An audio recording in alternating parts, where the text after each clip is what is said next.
how to edit and change starting order number on Bigcommerce. Easy and quick. Hello guys, in today's video I'm going to show you how to manage it. First open your browser,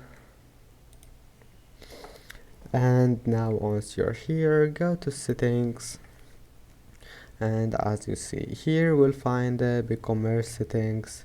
Now all you need to do, scroll down until you find miscellaneous, and if you can't find it here you can just type it here, and now just click miscellaneous, and then scroll down until you find order settings, and here we'll find starting order number, and